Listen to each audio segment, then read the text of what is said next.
Hey, welcome back, everybody. You are catching TradeBlocked, brought to you by Club Fantasy. It went so well week one, we decided, heck, let's give it another go here. Let's try this again, bring it back.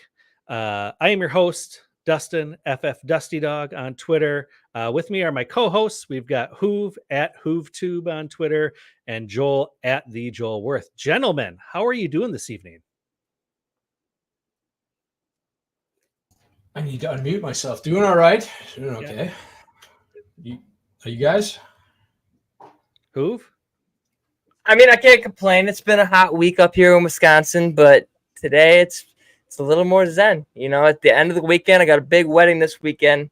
Super excited about that. You know, future sister-in-law's getting married. So, and then we got the Scott Fishbowl Potathon all weekend that everyone has to look forward to. I'm sure that there's going to be a few cameos. I know Dustin's going to be on there. I'm going to be on there a little tipsy from the wedding at 1:30 in the morning. So if you're up throughout the night, come hang out at the next shift with your boy Hoov. And then this weekend, I even have an interview with Kevin Murray. So I'm pumped for this weekend. I really am. Sweet. It's a good weekend. Yeah, sounds like it's going to be a blast. So, yeah, if you didn't catch us last week, we are talking all things trades on our show. This week, in particular, we are going to be focusing on Jonathan Taylor. But before we get into that, as always, folks, drop your trades that you'd like us to discuss into the chat. We will be definitely talking about all those and going through those. So be sure to do that. But as I said, we are talking Jonathan Taylor this evening. So let's get right into it here.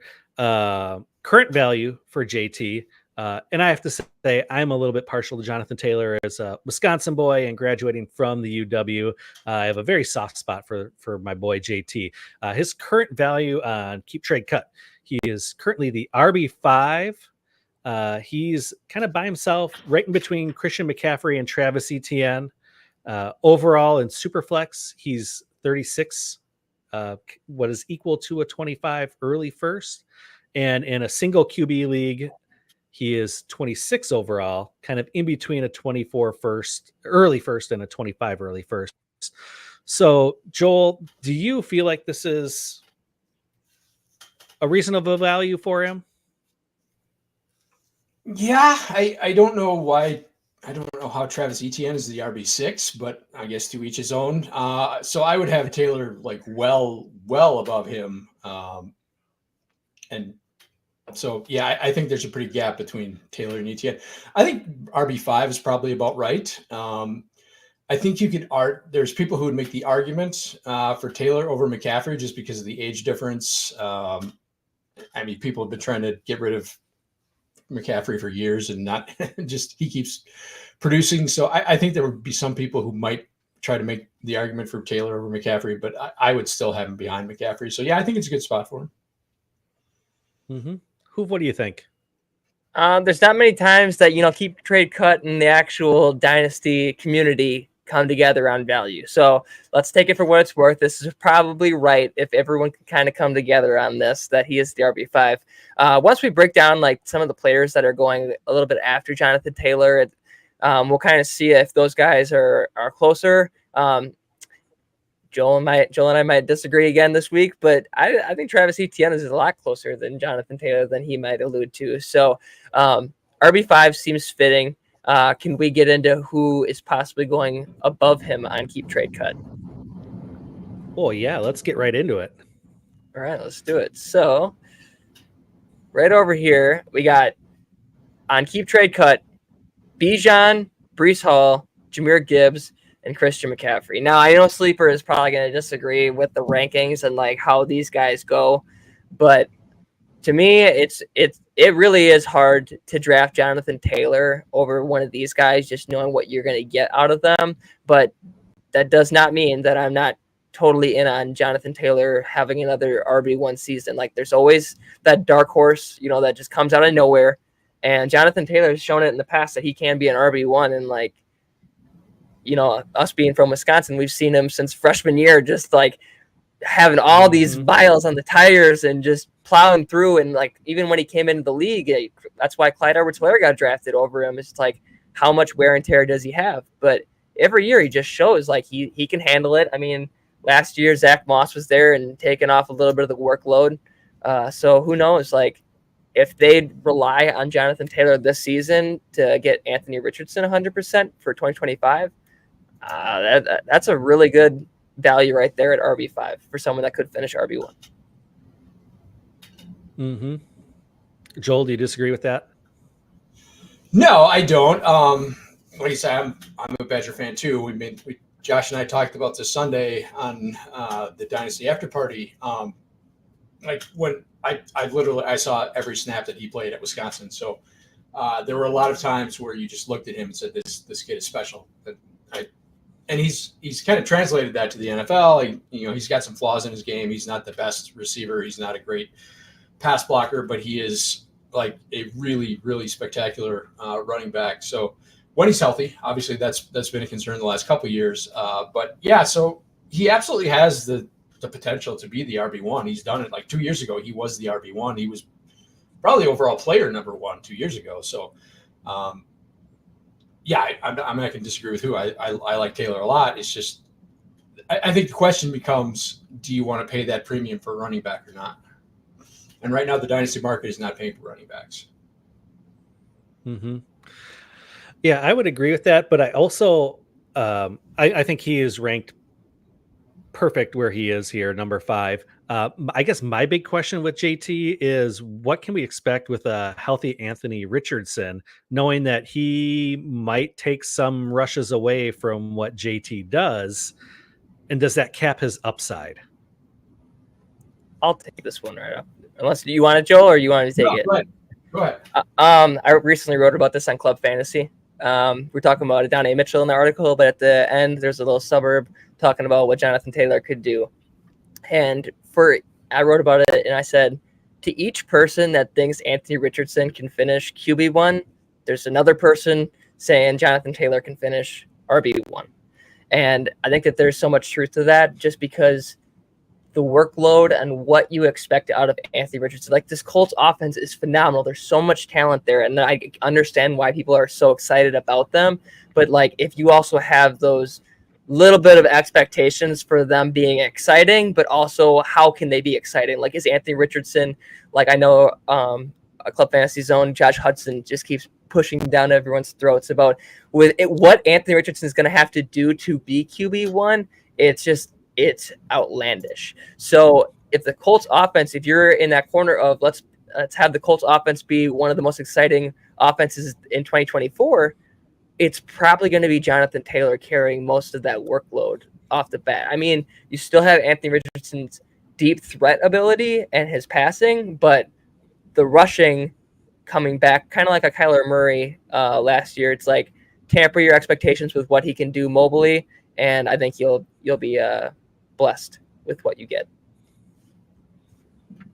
Mm-hmm. Yeah, I think we need to see what this offense looks like, right? Because we only saw Anthony Richardson for 4 games last year, and 2 of them he left early, so we really don't know. But it's probably going to look a lot like Baltimore with Lamar Jackson and Derrick Henry, right?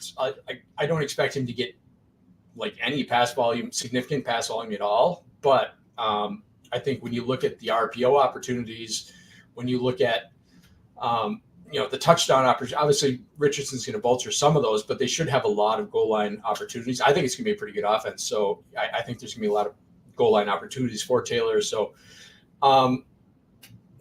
peak Nick Chubb on steroids is probably the comp I would make for him. Like, he's still only 25. He's not old. So he's been in the league for 4 years now. But he's not old. He came in really young. So yeah, I think there's still dynasty value beyond this year. He's never going to recover to where he was 2 years ago. It's just not going to happen with the way the market is, and he's not going to get younger. But I still think there's a competition window of production open for Jonathan Taylor. You're talking about the market for Jonathan Taylor. I just kind of want to hear everyone's value. What would you personally give up right now for Jonathan Taylor, like in a trade? If you were acquiring, what would you give up for him? Start with Dustin. I I would probably do mid 25 first. If I was going strictly draft picks, I'd say like a single first. Not early though. I wouldn't go early. Joel? I think if you look at the way drafts are shaking out this year, like Jonathan Brooks is going like 9, 10, something like that. I would rather have Taylor than Brooks. So yeah, if you can get a mid to late first, even this year, I think I would pay that price. Then we're all in unison because I feel like that's pretty accurate. Like a 2025 first, if like you don't know what like your team's gonna do, but you also know like Jonathan Taylor being your RB1, or if you're even like adding him as your RB2, you're gonna be a playoff team if he stays healthy, and you know that deep down too. So it's probably gonna be somewhere around where Brooks is going this year. So I would bite the bullet on it and just give up a first for him. I mean, I gave up a first for Ramondre Stevenson last year for 2025, and I still feel good about that as well. It's not Jonathan Taylor, but still just knowing like, all right, I got a beast as an RB2, and I don't have to worry about that position with knowing how the market can be for running backs. Like having a top tier guy is totally worth it in a draft class that people aren't like salivating over like in 2024 or 2026. Yeah, like I would give up a 25 first plus. Like 24, like I'm not giving up more than a mid to late 24 first, but a 25 first, and what's going to be a down class, that's probably all going to be running backs anyway, right? Next year's, there's no real elite quarterback prospects. There's only a couple, McMillan and Burden. There's only a couple like elite wide receiver prospects. Next year's draft is going to be heavy running backs anyway. So if I'm probably drafting a running back, I'd rather just have a year of Jonathan Taylor's production. I think you could even like do like like two twos and like Marshawn Lloyd. I think that would be kind of a fair trade. Just depending on the roster build. Like if they're a team that's like really looking for boom or bust players and like they need a lot more help, splitting the value to like two twos and like a running back that could be someone in a high offense like Lloyd. That's another trade that I'd throw out there as well for people if they're looking to go get Jonathan Taylor. So I feel like we're all kind of in unison. It's weird, keep trade cut and sleeper are working together. All of us are working together. Everyone knows what you need to get for Jonathan Taylor. That's for sure. It almost feels like a cop-out show because we all like him. It's like, nope, it's fair. It's fair. Yeah. We argued too much about JSN last week, and now we're taking a little Zen break, and we're all going to agree and pat each other on the back. But no more first take. So that means we all picked the same narrative.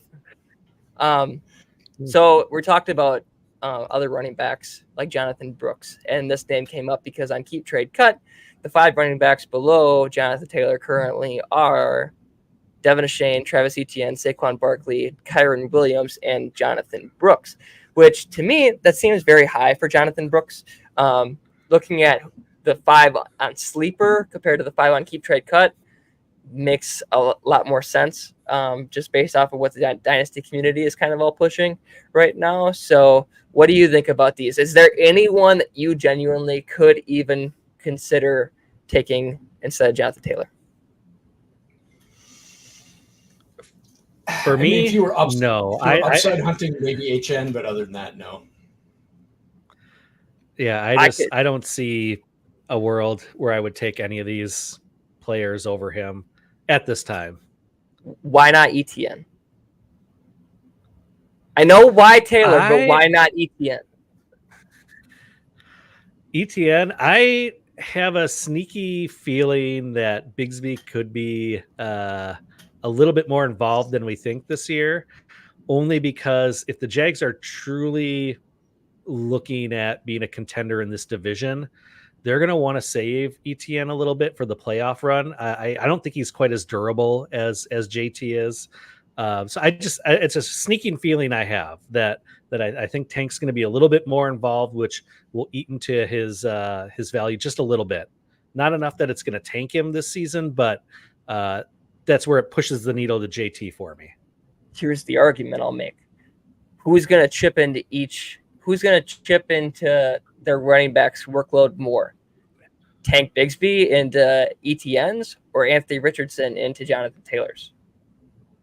I thought you were going to say Trey Sermon into Jonathan Taylor. Hey, that's not even if we're gonna talk about Tank Bigsby, let's give Trey Sermon some love on this program, okay? God damn it, he's deserved it after everything that he's gone through in the last few years, man. But who knows? They made Zach Moss something, So could it be Trey Sermon? I mean, we saw Nick in the Philly utilize multiple running backs as well, so. Could Trey Sermon be something, not fantasy relevant, but rosterable in the deepest of formats? Maybe. There's a greater than 0% chance that. I think it's probably more likely that Khalil Herbert becomes the RB2 there than Trey Sermon becomes anything. Ooh, we're making picks right now. All right. I think that's a spot that I think they're going to trade for an RB2. I can't imagine they go into the season with Sermon as their RB2. There's no way that happens. So we're talking about the 5 underneath JT on Keep Trade Cut. Here are the 5 that are underneath him on Sleeper currently. So Travis Etienne, right, what I'm thinking, right below him. Saquon, Kyron Williams, Devin Achane. Big difference between Keep Trade Cut with Devin Achane and Sleeper from 6 to 9. Nice. And then Josh Jacobs, Green Bay's own Josh Jacobs. So kind of leaning off of JT for a second. Not even me. Do you think Josh Jacobs is too low in this right now? Would you take Josh Jacobs over Devin Achane? No. No? Nope. You could flat no. You could.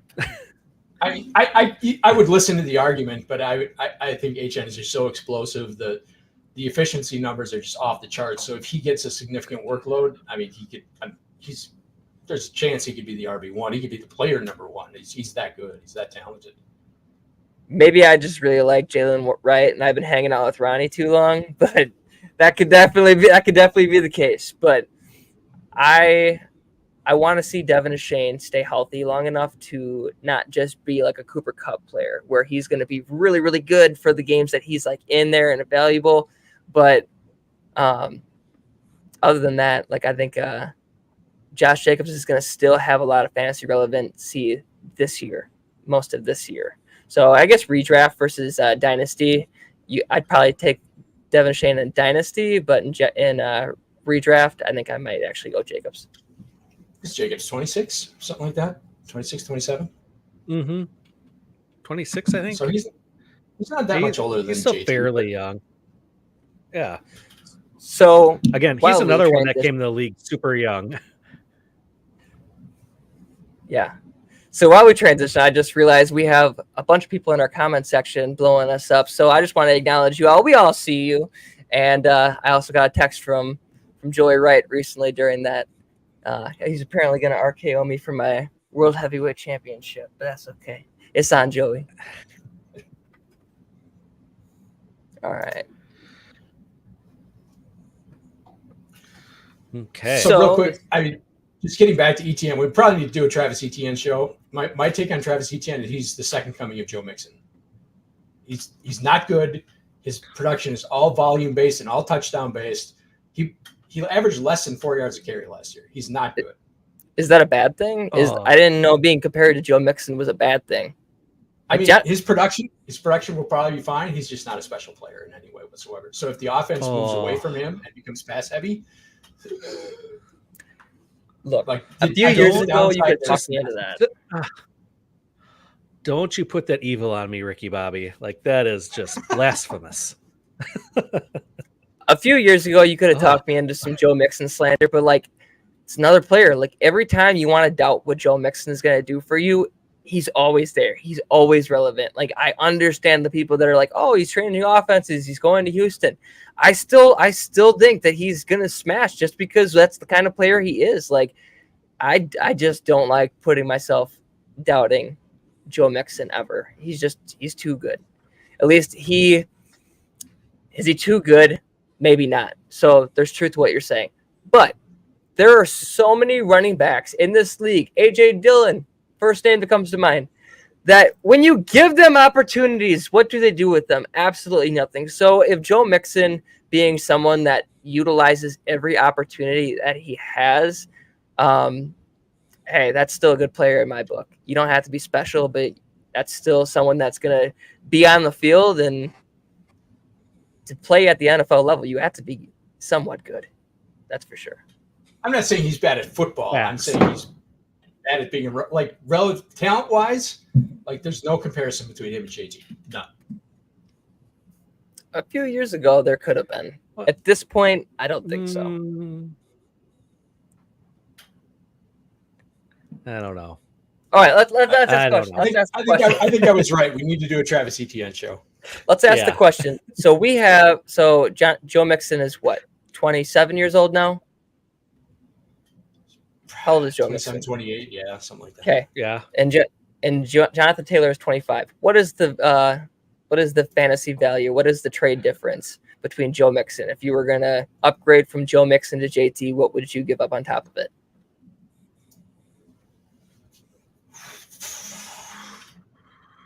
Quite a bit. Like, I would go Mixon and a first for Taylor in a second. Repeat that one more time. One more time. I would give Mixon and a first for Taylor in a second. Mixon and a first. How low do you have Mixon in value? In Dynasty, he just doesn't have, the community doesn't value him. I mean, he's a 1-year guy, to where I think the community likes Jonathan Taylor quite a bit, and as well they should. But Mixon is never going to, like, he's in a great situation. Don't get me wrong. He's going to be productive this year. He's in a great situation. That's a team that's going to end up running the ball quite a bit. And I think more than people think. But what is he? He's 27. So he's going to turn 28 in July. So he's a month away from turning 28. The Dynasty community does not value Joe Mixon. They don't. So there's what would you give up? Massive value gap. What would I give up for Mixon? Okay, what do you think the value is for Mixon? I know you're not going to trade for him. What do you think the proper value is? You're not getting more than a second if you're trading Mixon away. That's crazy. See, like, at least to me, maybe I'm just outlandish and crazy, and I definitely know that there's some truth to that. But there's people that when they hit in the NFL, you have to also realize being good in the NFL is a hard thing to do. And there's players for a second round pick. Are you going to give up someone that's extremely valuable like Joe Mixon for 1 second rounder where there's a chance that you get a Joe Mixon? It's like that Family Guy meme. It's like, well, behind here, it could be a boat. You could have a boat, or you could have something that might be a boat. That's really it. So if Joe Mixon is only 1 second, he definitely should be 2 seconds. And that's like a player last year I was pushing that probably you should get 2 seconds for is Brian Robinson last year. And if Brian Robinson, in my opinion, was worth 2 seconds, Joe Mixon easily is still worth 2 seconds at 28 in a high volume offense. CJ Stroud, he didn't really have a running back last year with Devin Singletary and what was left to Dameon Pierce. Joe Mixon, hands down, is a upgrade from Devin Singletary. So if we can find a reason to still be excited about someone like Josh Jacobs, I still have to be excited about someone like Joe Mixon in a high offense like that. All right, here's Mixon's yards per attempt for his career: 3.5, 4.9, 4.1, 3.6, 4.1, 3.9, 4.0. He's top 4.5 yards per carry once in his career in his second year. This is the same thing with Travis Etienne. He's not good. He's not efficient. He's surviving on volume and touchdowns, and if those go away, his volume craters. He has nothing left. But how many touches? What were the opportunities? What were the games? That's where stats. There's so much truth. There's so much truth. He certainly got the volume. He got the volume, but he was not efficient. He's never been efficient. I challenge you on that. I feel like stats can kind of be padded in that sense. I mean, the numbers are the numbers. His yards per attempt is not good. It's not the numbers in the eye. They don't lie. He's never been that much of a high volume receiving back either. So, how about Joel? I'm with you on this one. Let's let the chat. Let's let the chat decide then. At this point, are you on Team Hoov? Are you going against me? Are you with Dustin and Joel? You think Joe Mixon is worth 2 seconds at this point? Drop a comment down below. Now, So I would not give up for Mixon for a single second. I would take the production because he's in an offense that's going to want to run the ball. They're probably going to have a bunch of big leads. So he's probably going to be able to solve. I would question whether he's better than Devin Singletary. I don't think he is. I think they're the same player. Ooh, let's I wouldn't transition. go quite that far, but Let's transition. Let's go back to JT at this point. We are going way sounds like too we need to off. have a whole Joe Mixon episode here too. I think we do. I think you just talked me into it, and I will be missing that week. That is for sure.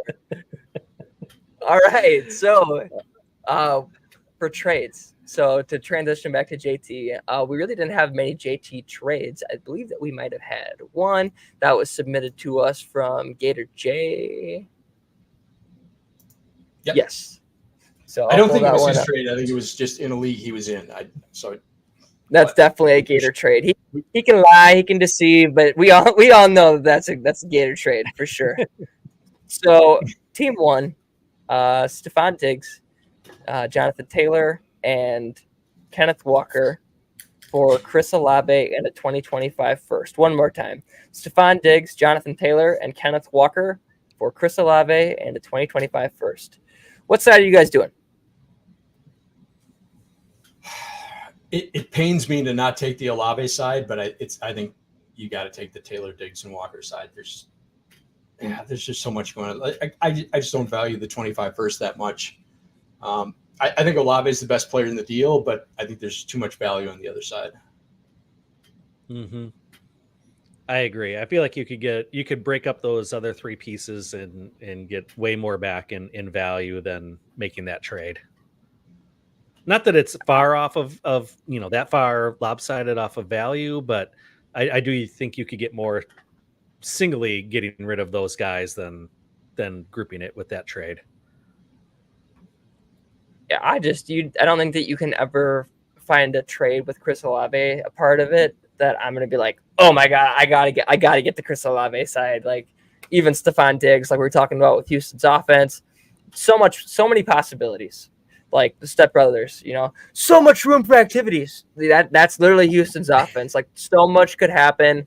That's one of the offenses. It's so hard to kind of decide on how things are gonna fall. But there's so much reason to be excited about it too. So, So do we have any other trades in the chat? Well, while we're waiting for that, I did pull up on DLF some recent trades for Jonathan Taylor that we can talk about, and I want to get your guys' opinion on. So the first one here that just happened a few days ago was A.J. Brown for Jonathan Taylor straight up. That's really roster dependent.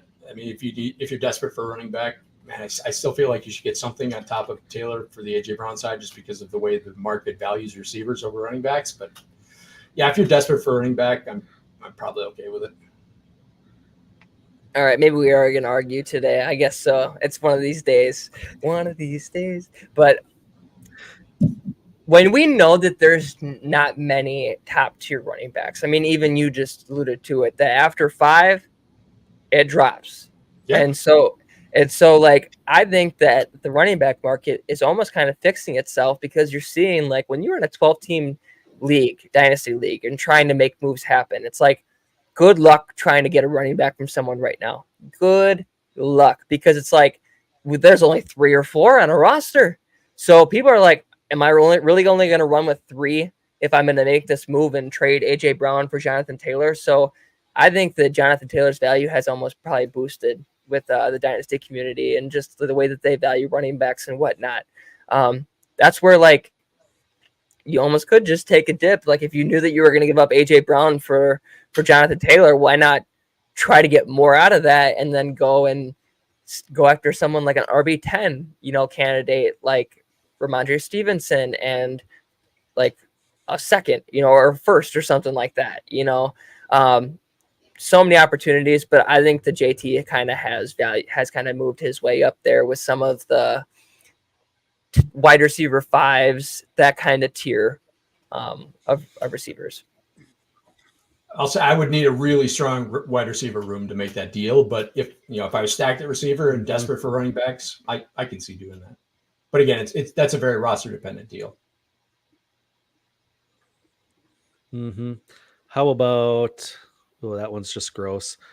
Uh, here's one. How about Joe Burrow, Trey Sermon, the aforementioned, Jonathan Taylor, and DeAndre Swift for Stroud, Kendre Miller, and a 25 first. Repeat the first side one more time. Yeah, Burrow, Sermon, Swift, and Taylor. For Stroud and a first and Kendre Miller. Yep. That's the Burrow side easy. Yeah. Everybody wants to anoint CJ Stroud, but his ceiling is Joe Burrow, right? That's Joe Burrow is what CJ Stroud wants to be. I mean, so yeah, I think there may be a little more community value on Stroud, but they're the same player. So I mean, that's kind of a wash. Now you're talking Taylor and Swift for Kendre Miller in a first. Nah, that's easy. Easy the Burrow Taylor side. How concerned are you about Joe Burrow's long-term health? Not really. Not. Yeah. Mm-hmm. Really. No.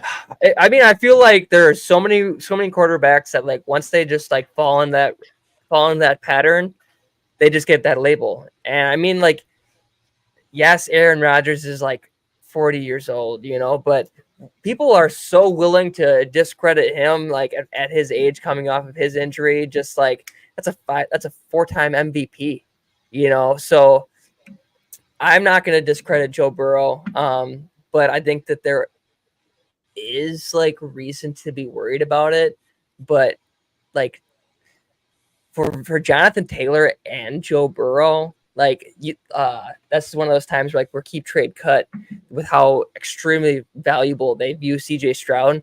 You should always be trying to capitalize on that on that swing, and that's where you could probably get a good deal with someone like Joe Burrow and Jonathan Taylor and DeAndre Swift. I'm optimistic about DeAndre Swift. Some people are like, that's just a throw in at this point for that deal to get the extra first or to get Kendre Miller added to it. But yeah, the Burrow side seems pretty fair. Mm-hmm. Do we got anything else? All right. Here, I got one more for you. Jonathan Taylor and George Kittle for Pickens and Andrews. Jonathan Taylor and Pickens. Kittle. Or Kittle. Nope, Jonathan Taylor and Kittle. Taylor and Kittle. For Pickens and Andrews. Pickens and Andrews. Joel, go first. I'll say I hate this. I hate the structure of that deal. I mean, I hate going player for player, position for position. You're coin flipping. And honestly, like I would much rather have Andrews and Kittle, but I would way rather have Taylor than Pickens. So I mean, if you feel more strongly about one of those players that I don't like, sure, yeah. This is an eye of the beholder deal. I mean, you've got to really like one of those players for this deal to even be interesting. I'll take the Taylor Kittle side. I mean, people like just are. I feel like they're almost forgetting on how good George Kittle was last year with Brock Purdy. And I'm not a person that's going to push this narrative and say that Brandon Ayuk's going to get traded. It's probably not going to happen. And it probably won't happen. But if it does, that's even more volume for someone like George Kittle to come in there and swoop up. So, like we all said it, Jonathan Taylor has that opportunity to finish as RB1 this season, but even like a top 10 running back seems pretty locked in. Top 5 is appropriate, but we don't know for sure like whether he finishes in the top 5 100%. So from what you're going to get, like I'm not a Pickens guy. I don't know what that offense is going to be. I'm not going to buy into Arthur Smith by any means. But Mark Andrews is probably the most it's close with JT, but he's really valuable out of this deal. And a heavy tight end premium, Andrews is the most valuable player in the deal. Yes. Mm-hmm. Yeah, I prefer the Kittle side with JT as well. I know with Kittle, when he's healthy, he suits up, he's going to play. He's going to do well for you. And those 3 or 4 games he misses, well, you just kind of take the lumps with that, and you have your backup guy in. But when he's suited up and playing, he's going to be involved in that offense. So I mean, I lean towards the Kittle JT side there. Let me ask you this: are you guys worried about Kittle losing 30 pounds after his core muscle surgery? Because I am. I'm very worried about it. Worried in the sense for what? I mean, we talked about this on Sunday as well. When you lose that it's really hard when you lose that much weight. It's really hard to put good weight back on. Like you can go to McDonald's and eat a bunch of cheeseburgers and put bad weight back on, but it's really hard when you lose that amount. Like 30 pounds is a lot, especially for a player like that whose blocking is a very big part of his game. So I'm just concerned that he's going to have to spend again. He's spending what should be his workout time, kind of rehabbing and getting back to where he was instead of getting better, getting ready for the season. So I'm worried about that. I'm worried about the kind of risk for re-injury. I'm worried about his snap share if he's not ready to go right away. So yeah, it's a concern for me. Follow-up question. So you said you can't put the weight on, like you can't put on that weight cleanly, or an NFL athlete can't put on that weight cleanly? Because I feel like there's a big difference. I mean, when you're putting that much money in your nutrition, so I've seen actors go from thin to fat and fat to thin by shakes and whatnot. So I wouldn't be surprised if he's good to go by season. I'm not as worried about it. I was more worried, I was confused in the sense, are you worried about him that he's going to be utilized more as a receiver, or he's not going to get open? I was really curious on where you're going to go with that, but he's one of the best, for the 30 pounds difference. George Kittle is still the best blocking tight end in football. And that is where he could fall short if he doesn't have that 30 pounds, but receiving for fantasy, there's no worry out of George Kittle for sure. Okay.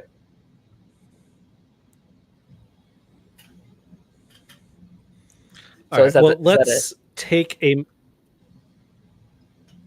for JT. I've got one more JT trade to throw at you. This is a trade I made last year.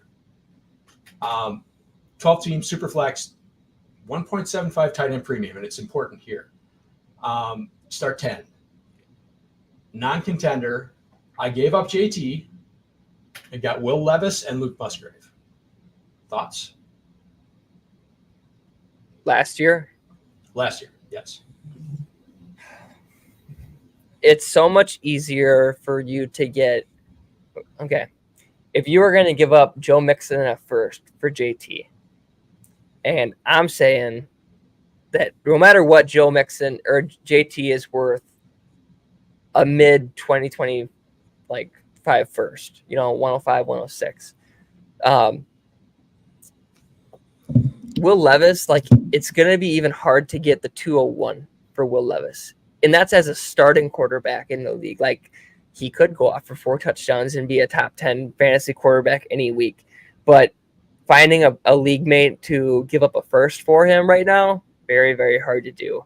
And for Jonathan Taylor, though, for first for him, absolutely. People would sign up in a heartbeat. But if JT's value is really more of a first and a second, sure, Luke Musgrave is worth a second, in my opinion. I mean, even Tucker Kraft, he could probably be worth a 210, 212 in some leagues, because I'm just a believer in Tucker Kraft 100%. So I think that I'd still take JT, but I understand why the trade kind of leaned the way it did. Yeah, I don't know that I could pull the trigger on making that trade, but I get it, especially as a non-contender. I mean, with the Levis Musgrave side, I mean, you're looking at a ton of potential upside with those two players, especially both of them, as they're another year experienced in the league. I do like what Tennessee has done of giving Levis more options and to actually kind of prove that he is their quarterback. So I get the trade. I just don't know personally if I could pull the trigger on that, but I don't necessarily hate it either. So my thought process was, as a non-contender, I'm giving up a running back, which is a position that the market doesn't care about, for two premium positions as a tight end and a heavy tight end premium and a quarterback. So like I can replace Jonathan Taylor's production. I can go trade for Joe Mixon, not give up much. I can trade for Alvin Kamara or something like that. If I'm in a position where I need a running back, I can go get 80, 85, 90% of Taylor's production just on the market fairly cheaply. But I can't necessarily buy a quarterback for that price. I can't buy a tight end in a tight end premium for that price. So it's a bet. It's a gamble. There's no question about that, because there's no guarantee Musgrave or Levis, neither of them could be any good. That's entirely possible. And I'm giving up a kind of a bona fide stud in Taylor. So it's a gamble, but it's a positional value swap on a non-contending team. I have something for the dynasty managers out there, is that there's truth to like when you're rebuilding and not contending to just like break the team down and like rebuild in your image or whatever, however you want to build your team, go for it. But one of my favorite teams that I've ever taken over, you kind of like go into it like, all right, I'm going to trade away, I'm going to break this down, but I still need to build the foundation of the team. Who are my four pillars of my team? And Jonathan Taylor's age, he's still one of your pillars. I mean, like with the youth that he has. And so if I could like lean away from trading JT and having him be one of my pillars, I'm going to do that. Like one of my pillars for that team was DJ Moore. And one of the best decisions I've ever made, because DJ Moore finished wide receiver 6 last year. And everyone in the league was doubting me, but I'm like, no, I know that DJ Moore is going to be one of my pillars for this team. And I mean, that was one of my favorite roster builds I've ever done. Just tearing everything down, getting first, trading the first for all these players, and I'm easily top 3 team in that league now. So with DJ Moore, so you don't have to like always trade away like these guys to get value to like rebuild your team. Like it's a rebuild, but like rebuilds can be a year, rebuilds can be 2 years, rebuilds can be 3 years. That's why Dynasty is Dynasty. And if you're going into Dynasty leagues like, all right, I'm gonna win now, I'm gonna cash in, I'm gonna dip, like you're not really getting the Dynasty experience. You're just playing redraft and trying to get a payout. That's really it. And so like come into Dynasty with the mindset like I want to experience Dynasty, and you'll understand perspectives like this. Like, yeah, you probably might want to hold on to that 25-year-old running back a lot longer than normal. I guess my other point is, on a non-contending team, I don't want to be holding a lot of running back equity because they are so volatile. Is that's someone though, like that you almost like want to take to the grave, like for what their value is. Like Couplements is someone that I respect the hell out of him. He's in that league. And he's very adamant on his old guys, Devontae Adams, for example, Derrick Henry, for example. And it's like, whatever you think that someone's going to give up for those guys, it's not what they're actually worth for your team. And I respect that, 'cause it's like, as much as Devontae Adams could be my perfect wide receiver 2, that's literally Coop's wide receiver 1. And unless I'm getting someone back that's a wide receiver 1 on my team, I might as well just ride Devontae Adams into the dirt. And I respect the hell out of that. So there's truth to Joel's method of trading away JT, but like you should also like find a different avenue too, instead of always going down that road. I mean, I definitely agree with you. You got to have pillars, right? Even if you're rebuilding, you've got to have something to build around, or else you're just digging in the mud. But I would rather have those pillars be at a position that's valued and less volatile than running back. And that's coming from me, who's a huge JT fan. So it was a tough trade to swing. Don't get me wrong. I mean, I recently just tried to get JT in a trade for this episode, but didn't go through. It's one of those guys in the leagues that just creates the Avengers and just wants all the super team players and doesn't want to break anyone down. But we keep going back and forth about whether Demario Douglas is going to be anything in the league. And as talented as he is, I mean, like it's so hard to pick anyone in that wide receiver group from the last regime to be like, all right, this is the guy. Like I'm all in on Javon Baker. I got Jalen Polk in that league, and he has Josh Jacobs he has Josh Jacobs in this league. So I tried trading Marshawn Lloyd, Jalen Polk, and Javon Baker for JT, and he couldn't do it. And I'm like, you'd have Demario Douglas, Javon Baker, and Jalen Polk. Whoever hits, you got it. That's you. And then you got the future of the Packers running back group, whether it's Jacobs or Lloyd. So I thought that was a fair trade. Breaking down that value for JT, it's hard to do, but like I said, there's always a roster that justifies the trade. Like when people are like, this is a terrible trade, I can't sign off on this, I'm going to veto it. It's like, you don't know how that team's built. So don't even push judgment on it like that. I mean, there are some bad trades. I'll be honest. There are some, but I've made plenty. So that was my trade for the week. I actually had another trade of the week.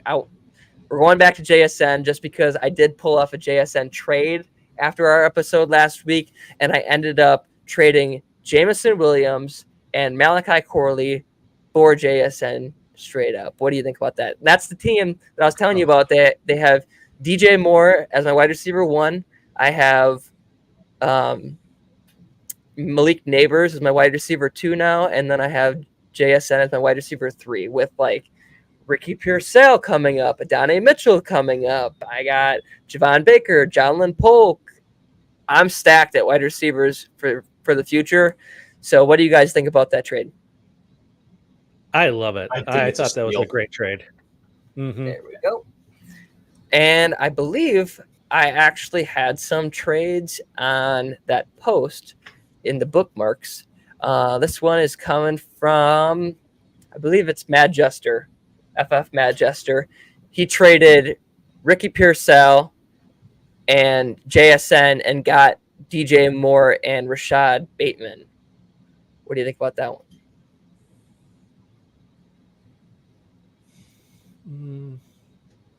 It really comes down to how much you believe in DJ Moore. Yeah, it's probably fair. Like I don't care about Bateman, so it's more for the other two. It really depends on how much you like Pearsall too. I mean, so yeah, I think that's kind of a coin flip deal. Same. I think I would lean the DJ Moore side just a hair, but I mean that's a pretty fair trade.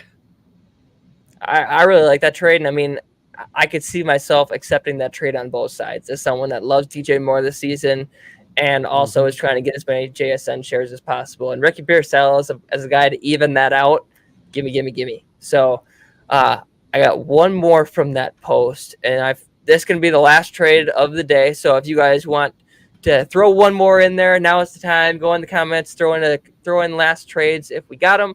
But last one from me is someone commented on that post, and they said, help me out. So I figured this is the perfect place to do it. Let's help them out. What side would you like? Chris Olave or JSN and a 2025 first?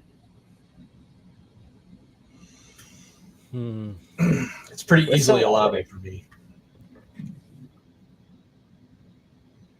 Dustin, say something.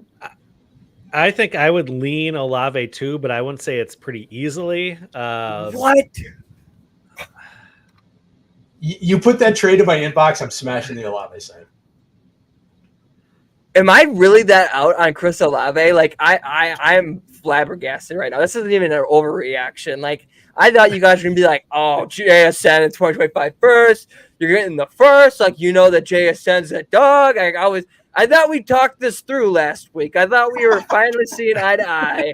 You say you like JSN, and then here's the opportunity to be like, all right, here's the guy that's never lived up to expectation. Here's 2 chances at someone that definitely will overproduce in Chris Olave. Am I missing something? Is Derek Carr gone?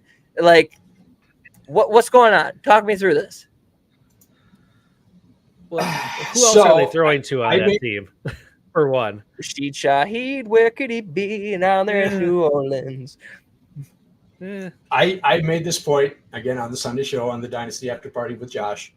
I think the Saints are the most underrated offense, the most underrated, under the radar offense in the league right now. You're going from Pete Carmichael as a coordinator, who is a third-rate Sean Payton knockoff, to Clint Kubiak, who's a Shanahan guy. The Saints ran the lowest rate of snaps with receivers in motion last year in the league, the lowest rate of motion snaps in the league. With Chris Olave is the platonic ideal of a Z receiver. He should be in motion like 85% of snaps. It was malpractice the way that offense was run. You've got Derek Carr in his second year with the team. I think that's a much better offense this year. I think it's going to be really good. I love Olave. I think he's a top 10 dynasty receiver. What's the ceiling with Derek Carr? Like no matter how good he is, like I'm the guy hyping up Geno Smith because Ryan Grubb's last there, year. so. He was good last year. Take away that he was hurt in the Packer game, right? Week 3, he got hurt, and he was still banged up the next 2 weeks. He left the Minnesota game at around halftime. Other than those 4 games, he was really good. He was second in the league in 300-yard games. He was like 25 touchdowns, 8 interceptions. He's 67% completion percentage. He was good. He was not bad last year. He wasn't. Everybody wants to shit on him. He was not bad last year. Look at there's always bad. There's always quarterbacks that are not great for fantasy on their own, but support fantasy pieces, i.e. Olave. Like he's able to support him plenty fine. Like I don't have any questions about that. It's hard. Plus, I think it's going to be a really bad defense. I think that's going to be a bad defense. I think they're going to play a lot of shootouts. The Saints defense is going to be bad.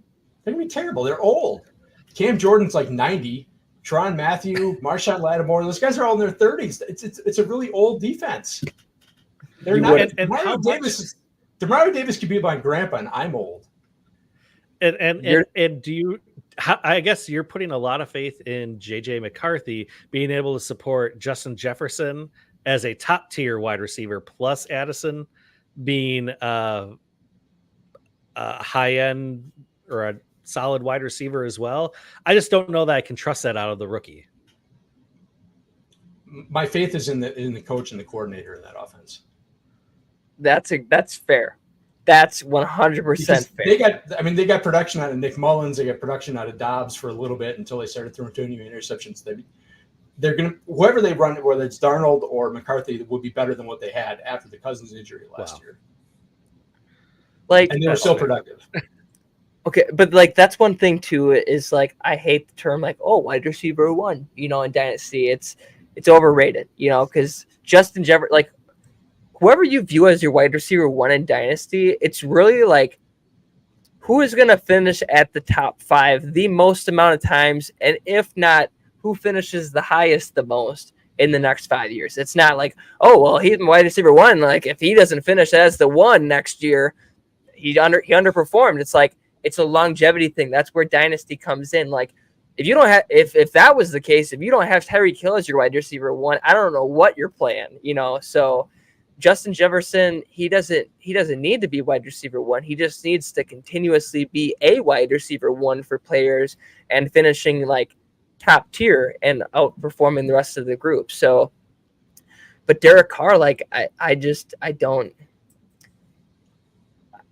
know how much we're gonna get out of Pete Carmichael, and I'm sure John Gruden's just knocking out wood down there somewhere, just roaming around still. So I can't be talked into the Saints. I can be talked into a lot of things.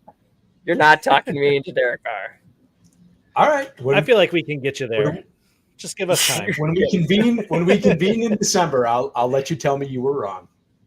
Okay, I am very excited. I'm very excited to talk about how wrong I am about Derek Carr. Let's go. I'm very excited.